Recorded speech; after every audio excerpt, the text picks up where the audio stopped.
목사로서 살아가다 보면 종종 공연장에 다닐 때가 있습니다. 예술 업종에 계시는 성도님께서 티켓을 주시거나 아니면 연주에 초대를 하셔서 함께 이제 가서 관람을 하거나 아니면은 공연을 듣거나 할 때가 있는데요.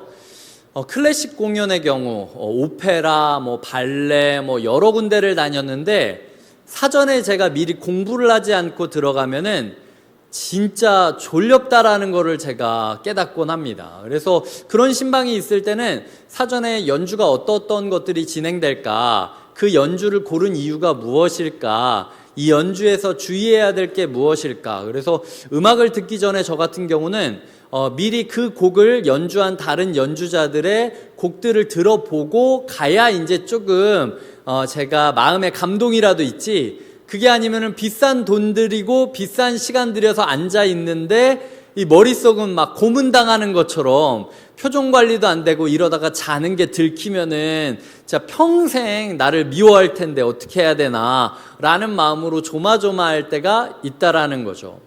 우리가 누군가를 향하여 데이트를 하기 위해서 정말 비싼 클래식 공연 티켓을 샀다라고 생각을 합시다. 나는 이 지휘자가 어떤 지휘자인지 알아요. 나는 이 연주자들이 어떤 특징을 가지고 있는지 알아요. 나는 이 곡이 A라는 사람이 연주했을 때랑 B라는 사람이 연주했을 때랑 어떤 게 다른지 알아요. 하지만 옆에 사람이 아무것도 알지 못한 채로 있는다면 사실 나는 이 사람을 그냥 고문 자리에 앉혀놓는 거랑 똑같은 상황이라는 거죠. 듣는 법을 배워야 들을 수 있다라는 겁니다. 그러니까 아무리 비싼 티켓을 사주려고 애쓰기 전에 듣는 법을 먼저 가르쳐 줘야 된다는 거죠. 우리가 고급 호텔 뷔페 레스토랑 앞에 서 있다고 생각을 해봅시다. 안에 있는 비싼 거를 다 먹을 수 있는 거예요. 저도 가끔씩 우연한 기회로 이렇게 가게 될 때가 있는데 지금 수년이 지났는데도 저희 아이가 가끔씩 그때 음식을 얘기할 때가 있습니다. 그 정도로 그 음식들이 퀄리티가 상당한 거죠. 그런데 1시간 전에 편의점에서 엄청 먹은 사람이 있는데 갑자기 옆 사람이 데이트를 하는데 얘기도 안 해주고 어디로 가자고 차에 태운 다음에 그 호텔 레스토랑에 데려왔다라고 하면 어떤 마음이시겠습니까? 화장실에 가서 막 이렇게 어떻게든 빼내야 지금 한 점이라도 먹을 수 있을 텐데 이 내 안에 편의점 라면, 김밥, 과자 이걸로 다 차 있는 거예요. 이걸 소화할 때까지 먹을 수 없다라는 거죠. 이 째깍 대부분 뷔페 시간이 한도가 정해져 있는데 제한된 시간 동안 소화를 시키기 위해서 계속해서 이렇게 빙글빙글 도는 그런 사람들을 우리가 간혹 볼 때가 있습니다. 이거 남 얘기가 아니라 제가 뷔페에서 밥 먹다가 배부를 때는 이렇게 접시 하나 들고 담지도 않을 거면서 빙글빙글 돌면서 소화를 시키고 다 비워지면 먹고 하는 때가 있다라는 거죠. 비워지지 않으면 채울 수 없는 게 있다라는 겁니다. 우리는 7월 7일과 14일 2주에 걸쳐서 세례 요한에 대해서 배웠습니다. 이 이야기가 바로 방금 전에 제가 이야기 드렸던 얘기랑 동일한 예예요. 우리가 듣는 법을 배워야 복음을 들을 수 있듯 이 마가복음 또한 복음을 듣기 위해서 채널을 조정해야 된다라고 이야기를 해요. 그 채널 조정이 무엇이냐? 광야라는 것이죠. 그리고 속을 비워야만 무언가 채울 수 있다라고 하는데 그걸 14일 날 저는 단순성이다. 복음에 몰입하고 그 외의 것은 가지치기 해야 된다. 그래야 복음을 받아들일 수 있다라는 이야기로 이야기 드렸습니다. 2가지로 제가 자막으로 정리를 해드리겠습니다. 첫 번째, 광야, 일상을 떠나 침묵을 통해 만들어진 광야에서 인내하며 하나님 말씀에 집중해야 한다라는 거죠. 내가 그려왔던 길을 다 지워야 됩니다. 그래야 주님과 같이 걷는 길이 어떤 길인지 알게 된다라는 거죠. 여기서 중요한 건 일상을 떠난다라는 것, 침묵이라는 단어, 인내라는 단어, 그리고 하나님 말씀에 집중이라는 단어입니다. 떠남, 침묵, 인내, 집중. 이게 광야의 키포인트였어요. 두 번째로 14일 날 말씀을 통하여 단순성에 대해서 이야기를 드렸습니다. 삶을 단순화시켜야 된다는 심플라이프라는 것은 말씀으로 자기의 삶을 다시 해석해야 된다는 거예요. 세상은 이걸 사야 인기 있어져, 이 차를 몰아야 인기 있어져, 이 정도 집에는 살아야 사람들이 너를 인정해 줄 거야 라고 이야기를 하지만 말씀을 기초로 자기의 삶을 재해석하는 거죠. 세례 요한이 어렸을 때 자기가 태어나기도 전에 천사가 자기를 통하여 두 번째 엘리야라는 정체성을 부여해 준 것을 세례 요한의 아버지 어머니도 내 아이는 두 번째 엘리야구나, 세례 요한도 나는 두 번째 엘리야구나 라고 자기의 정체성을 말씀으로 세웠고, 그 말씀을 중심으로 자기만이 가질 수 있는 스타일을 만들기 시작했다라는 거죠. 그래서 낙타로 된 옷을 입었고 먹는 것도 남들과 달랐습니다.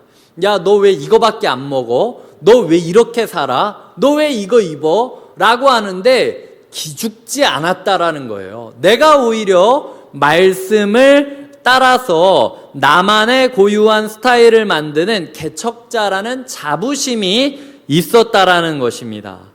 그렇기 때문에 그는 하나님께 몰입했고, 이에 방해되는 것은 거침없이 가지치기를 하며 살아갔다라는 것입니다. 그래서 미니멀 라이프랑 심플 라이프랑 다르다라고 이야기를 드렸습니다. 그냥 집에 있는 거 다 갖다 버리라는 게 아니라 하나님께서 나라는 사람을 위하여 필요한 것이 있다면 쓸 땐 써야 돼요. 근데 꼭 우리는 써야 될 때 안 쓰고 안 써야 될 것 잡다구리하게 다 모으는 습관이 있다라는 거죠. 그래서 말씀을 기초로 해서 우리의 삶을 조정하는 것이 필요하다. 그리고 기죽지 말아라. 남들이 뭐라 하던 우리만의 스타일이 세워지는 것이다. 그래서 곁에 있는 교회의 라이프 스타일은 어떤 것인지 한번 고민해보자 라는 이야기를 드렸습니다. 이제 마지막 조율점입니다. 오늘은 설교 제목처럼 겸손이라는 키워드를 우리가 묵상하려고 합니다. 그러니까 예수 그리스도의 말씀, 복음을 우리의 삶에 제대로 듣고 제대로 소화하기 위해선 세 가지가 필요한 거죠. 광야, 단순성, 겸손, 세 가지가 필요하다라는 사실을 기억하면서 말씀 속으로 한번 들어가 보도록 하겠습니다. 오늘 말씀을 보면 세례 요한은 참 겸손합니다. 자신을 따르는 사람들이 사막부터 따라오고 있습니다.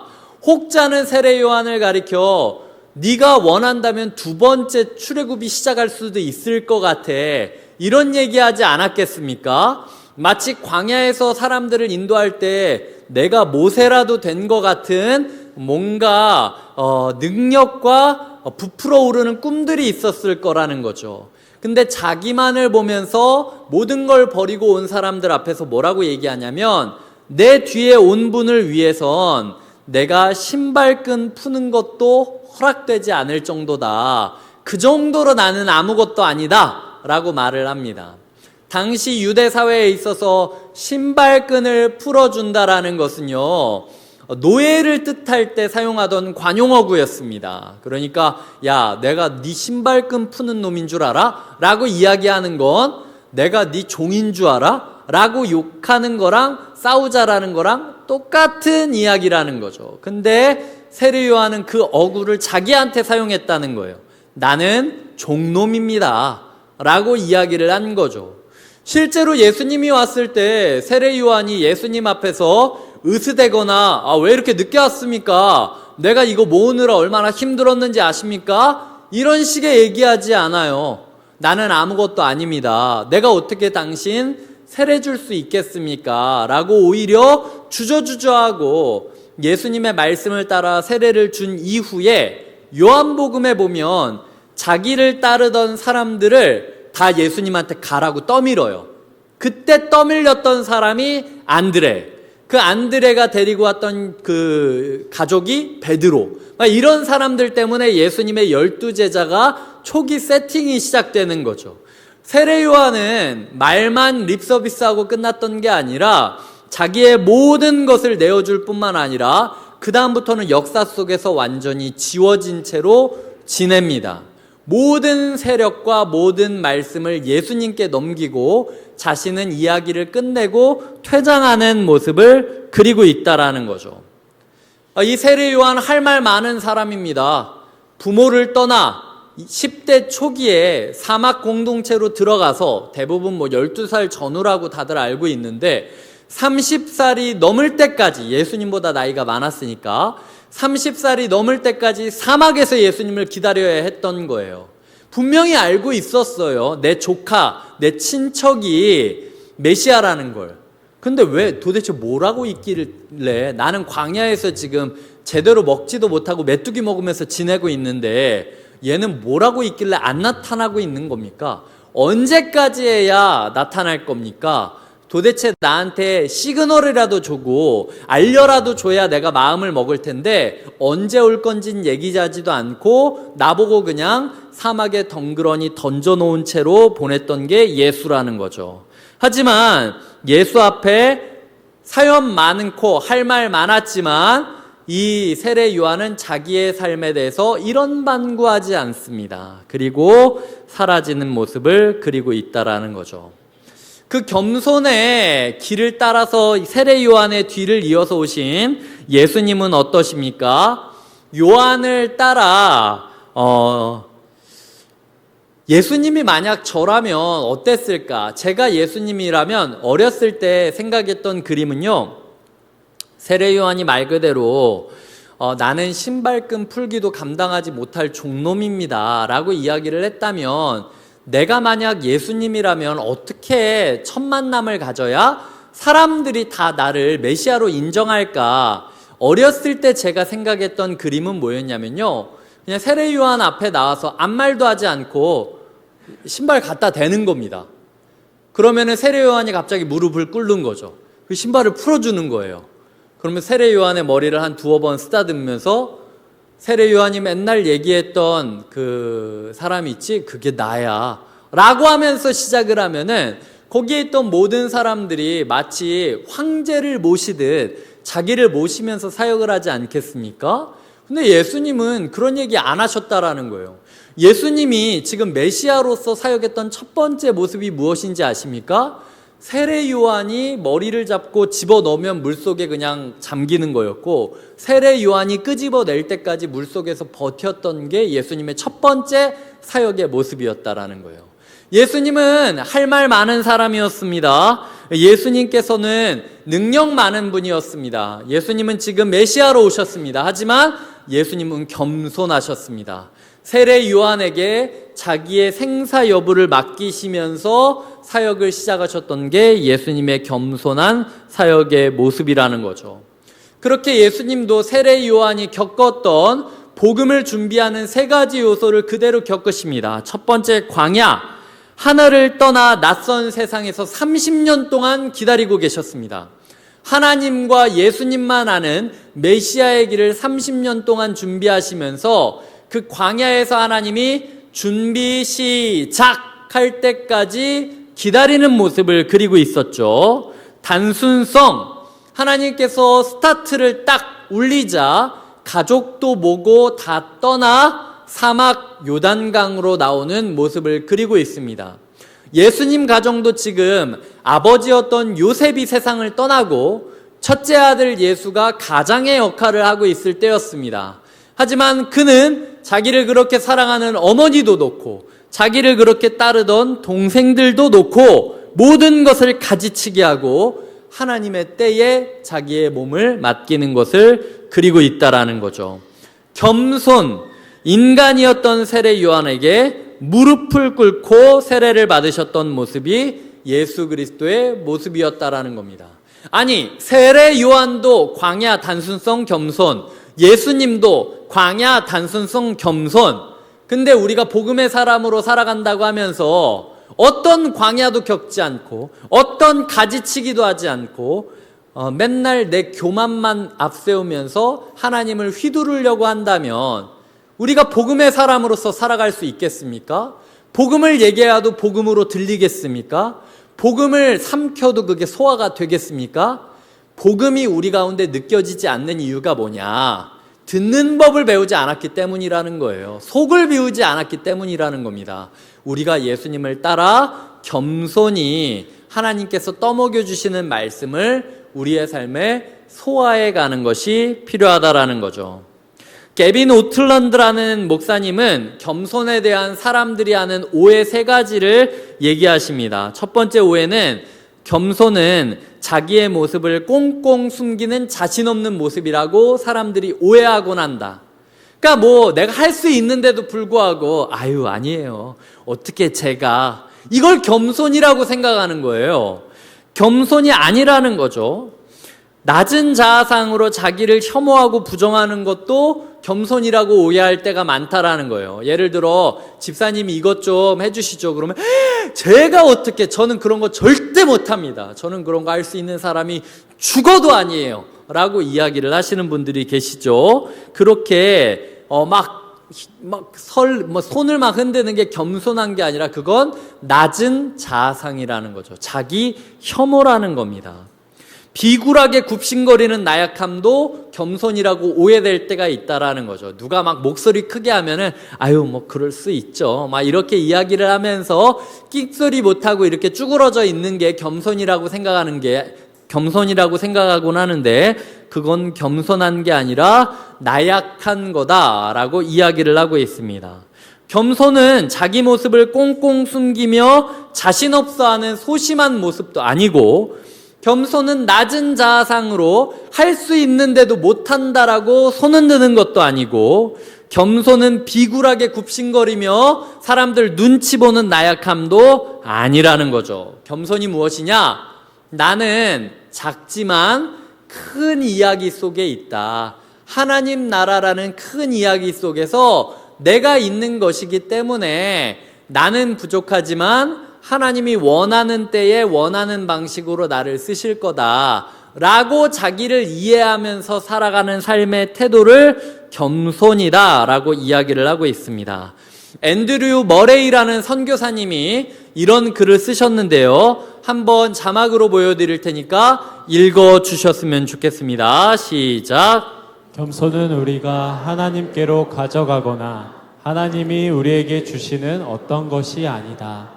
겸손은 우리가 전적으로 아무것도 아닌 존재임을 깨닫는 것이다. 그 깨달음은 하나님이 전부가 되심을 알고 그분이 전부가 되시도록 길을 내어드릴 때 얻게 된다. 네, 하나님이 전부이시고 저는 아무것도 모릅니다. 하나님께서 가라 하면 가는 거고 멈추라면 멈추는 거고, 제 삶에서 Y라는 질문이 참 많죠. 세례 요한도 Y라는 질문이 많지 않았겠습니까? 왜 내가 어렸을 때 부모를 떠나 사막으로 가야 했습니까? 왜 내가 보이지 않는 조카를 기다리며 30살이 넘게까지 여기서 이 짓을 하고 있어야 됩니까? 왜 이렇게까지 힘들게 했는데 이제 나보고 퇴장하라고 하는 겁니까? 왜 내 목을 쟁반 위에 올려서 죽어야 되는 겁니까? 이게 무슨 의미가 있습니까? Y라는 질문들이 세례 요한에게는 굉장히 많았지만 그럼에도 불구하고 그 질문을 물어보면서 시간을 보내는 것보다 하나님을 믿으며 하나님을 의지하면서 자기의 길을 묵묵히 걸어가는 것, 그게 겸손이다 라고 이야기한다라는 거죠. 내 인생의 길은 하나님이 내는 겁니다. 저는 그냥 주님이 열어주는 길 걷다 가겠습니다 라고 하는 게 진짜 겸손이라는 거예요. 우리의 삶에 있어서 이 겸손한 사람이 과연 누가 있을까 고민을 하다가 제가 한 사람을 떠올리게 되었습니다. 제가 양화진 외국인 선교사 묘원에서 사역을 하면서 우연한 기회에 한 선교사님의 일기를 교회에서 1년에 한 번씩 그대로 필사를 해가지고 번역을 해가지고 책을 내는 작업들을 할 때에 그 시기에 함께 사역을 하면서 함께 그 일기를 읽고 함께 그 일기를 꿈꾸며 다짐했던 때들이 있어요. 이 로제타 홀 일기라는 책인데요. 이게 2권입니다. 이런 게 6권이나 있어요. 이 선교사님이 여자 선교사로 여기에 오셔서 한국 안에서 거의 한 6권 되는 분량의 일기를 쓰셨는데, 이 보시면은 일기를 사진으로 찍어서 80% 비율로 일기를 그대로 올려놓고 밑에는 한글로 일기를 그대로 번역하고 뒤에는 영어로 그 일기를 필사를 한 적어 놓은 내용들이 담겨져 있는 내용입니다. 그래서 이게 그냥 선교사의 일기라고 느껴질 수도 있고요. 그 당시 사회가 어땠는지 다 일일이 스크랩해서 모은 것들을 보여주기 때문에 한국사에 있어서도 현대 한국사의 이 시기에 사람들이 어떤 삶을 살았는지 알려주는 귀한 자료이기도 해요. 이 사람이 누구였냐면 로제타 홀이라는 사람입니다. 이 로제타 홀에 대해서 제가 오늘 소개를 하려고 하는데요. 양화진 외국인 선교사 명원에는 2대에 걸쳐 4명의 선교사가 모두 의료 선교사로 사역을 했던 홀 가족의 그 가족묘가 있습니다. 이 4명의 기간을 합치면은 사역 기간이 79년에 달한다라고 합니다. 이 묘에는 이 4명 외에도 아이들 2명의 그 묘도 함께 묻혀 있는 합장묘예요. 이 여인은 어린 시절 척추에 이상이 있어서 여러 차례 수술을 받았으나 완치되지 못한 상태였습니다. 결핵성 종양을 겪고 아픈 병약한 상태였어요. 하지만 그럼에도 불구하고 포기하지 않고 공부를 해서 교사가 됩니다. 교사로서 가르치던 중에 우연히 만나게 된 목사님을 통하여 의료 선교가 필요하다라는 이야기를 듣고 여러 고민 끝에 교사로서의 자기의 인생을 포기하고 의학을 공부하기 시작을 합니다. 의학을 공부하고 나서 그리고 미혼인 채로 약혼한 상태에서 한국으로 1890년 10월 10일 날 25살의 나이에 부산에 도착하면서 사역을 시작하게 됩니다. 국내 최초 여성 전문병원으로 설립된 보구여관이라는 곳에서 일을 하면서 복음을 전하게 되는데요. 이 여인의 인생을 보면서 제 안에 세례 요한이 했을 법한 Why라는 질문이 너무 많았을 거라는 생각이 들었어요. 왜 나는 어렸을 때부터 척추가 아파서 이렇게 고생을 해야 됩니까? 왜 나는 하나님을 믿었는데도 결핵성 종양이 낫지 않아 병약한 채로 있어야 됩니까? 왜 나는 의료 선교사로 살아갔는데 하필이면은 집을 떠나 한국이라는 낯선 나라, 그것도 남존여비 사상이 팽배한 이 유교 나라로 와야 합니까? 남편과 이제 결혼을 하게 되는데 약혼했던 남편과 결혼 2년 5개월 만에 청일전쟁 사이에서 환자들을 돌보던 남편이 세상을 떠나면서 결혼한 지 2년 5개월 만에 혼자 남게 됩니다. 내가 하나님을 따라 일을 하고 사역을 했는데 그리고 우리가 잘못된 일을 하지도 않았는데 내 남편은 왜 세상을 떠나야 했는가? 그때 그 여인의 품 안에는 1살짜리 어린 아들이 있었고 그 여인의 배 안에는 임신한 채로 있었던 아기가 또 있었습니다. 그러던 중 그 이후 3년 5개월이 지나자 그 태중에 있었던 아기조차도 2살이 간 넘어서 세균성 이질로 가족이 다 아프고 그 가운데 세상을 떠나게 됩니다. 남편이 세상을 떠나고 그 이후에 아이가 세상을 또 떠나고 나는 남편도 한국에 묻고 아이도 한국에 묻고 이렇게 여러 가지 장례를 치르며 괴로워하던 그녀 가운데 Why라는 질문이 왜 없었겠습니까? 자기 처지를 비관하는 일이 왜 없었겠습니까? 하지만 그럼에도 불구하고 그녀는 끝까지 사람들을 살리는데 힘을 썼다라는 거죠. 왜 이 여인이 한국에 왔을까? 하나 때문이었다라고 합니다. 여성은 여성들이 살려야만 한다. 한국이라는 나라는 남존여비 사상이 심하기 때문에 외국 남자 의사한테 어디 옷고름을 풀어가지고 진료를 받을 수 있겠습니까? 여인들은 의료 혜택으로부터 방치된 상태였던 거예요. 그리고 남자들이 어디 아녀자들이 그렇게 싸돌아다니냐고 자기들끼리 모여서 이런 얘기들을 너무 많이 했기 때문에 여인들이 치료받을 기회도 없었다라는 거죠. 그렇기 때문에 여인인 내가 모든 것을 걸고 그 땅에 가지 않으면 수많은 여인들이 살아날 수 없다라는 마음을 가지고 남편도 묻고 아이도 묻으면서도 그 땅 안에서 끝까지 의료 선교를 하면서 복음을 전했던 것이 로제타 홀이라는 여자의 인생이었다라는 것입니다. 이렇게 사역한 끝에 누가 알아주는 사람이 있었습니까? 제가 이 자리에서 로제타 홀이라는 이름을 한 번이라도 들어봤다라고 이야기를 한다면 10명이라도 손을 들 사람이 있겠습니까? 사람들은 이 여인이 어떻게 사역했는지 모르죠. 이 여인이 어디까지 사역했고 어떤 마음을 품었는지 모르죠. 하지만 이 여인의 가족들이 행했던 일은 한국 근대사에 있어서 굉장히 빛나는 모습으로 드러나게 됩니다. 이 여인이 여성 보조원이었던 간호보조사였던 김정동이라는 여인을 남편과 함께, 그녀의 남편과 함께 자기 남편이 세상을 떠나고 안식년처럼 미국으로 잠깐 돌아갈 때에 그 간호보조사였던 가족 부부를 데리고 갑니다. 그리고 의료 선교를 준비시켜요. 그리고 공부를 시키고 유학을 시킵니다. 이렇게 돌아온 여인이 박에스더라는 이름으로 한국에 돌아오는데, 이 여인이 한국 최초의 여성 서양 의사가 됩니다. 그러니까 이 여인은 자기 남편은 묻고 남의 가정은 유학을 보내주고 그 가정이 대한민국 최초의 여성 의료 의사가 된다라는 거죠.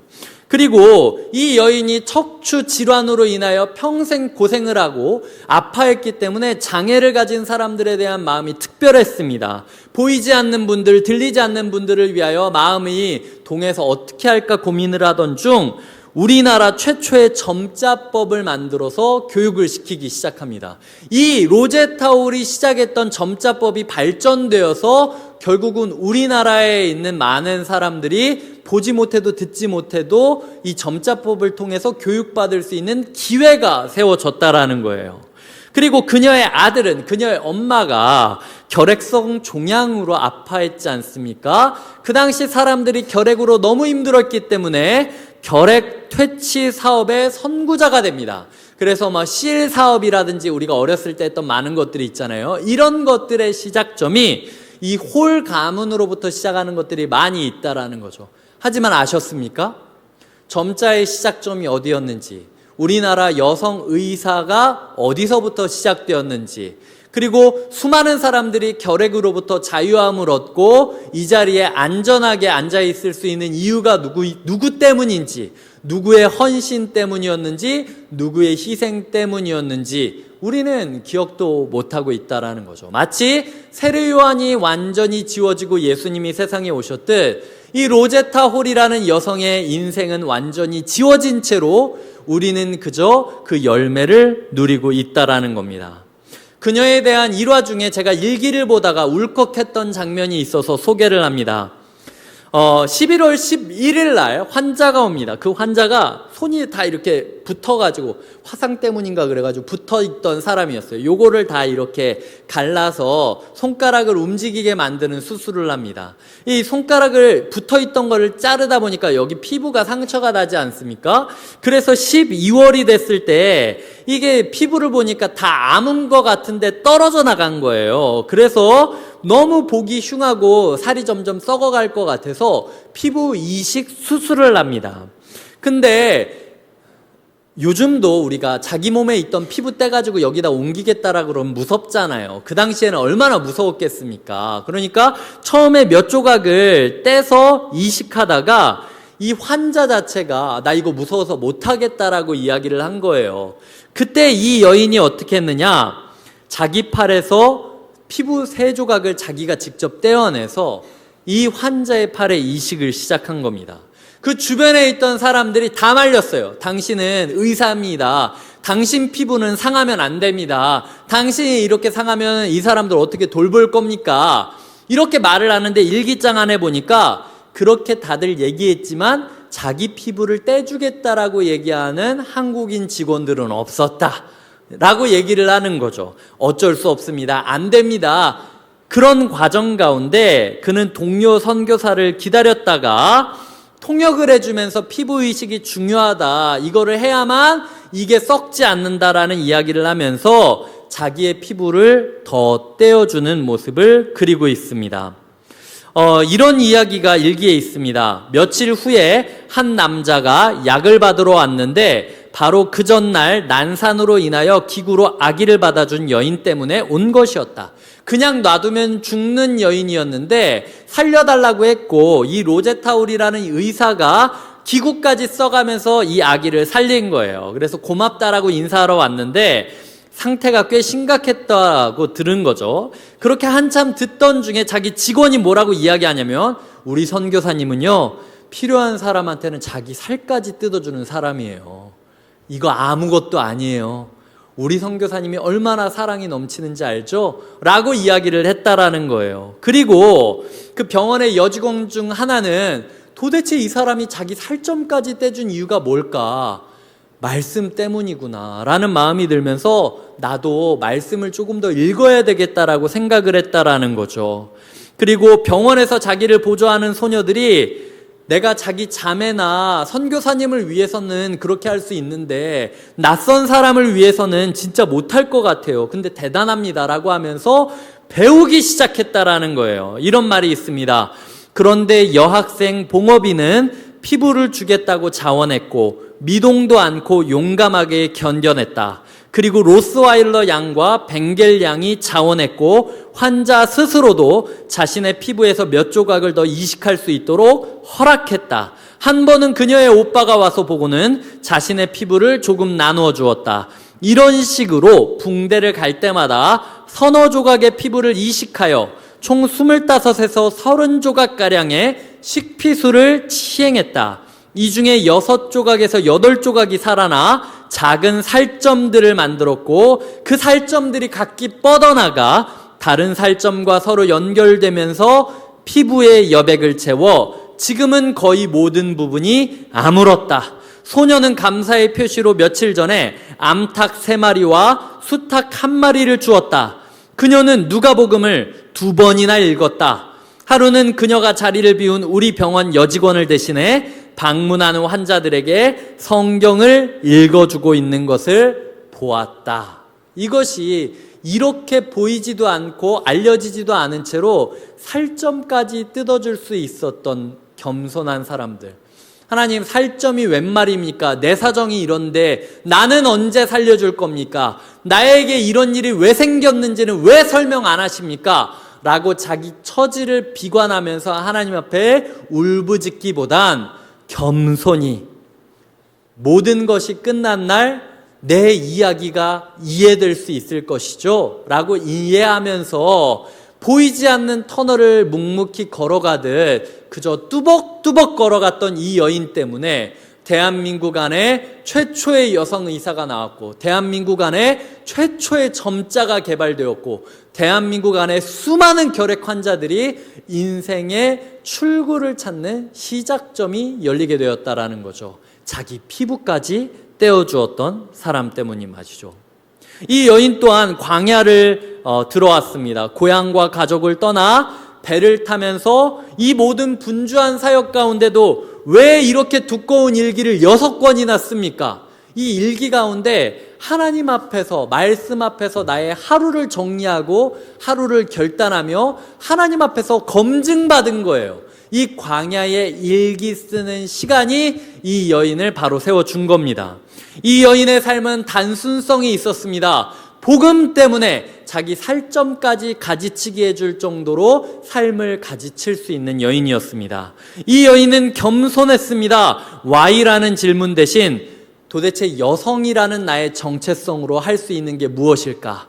어렸을 때부터 장애로 인하여 괴로워했던, 질병으로 인해 괴로워했던 나를 통해 하나님이 쓰실 이야기가 무엇일지 고민하며 거침없이 삶을 터널 속으로 던지는 모습을 그렸다라는 거죠. 그렇게 이 여인을 통하여 우리나라의 복음이 전파되게 되었다라는 겁니다.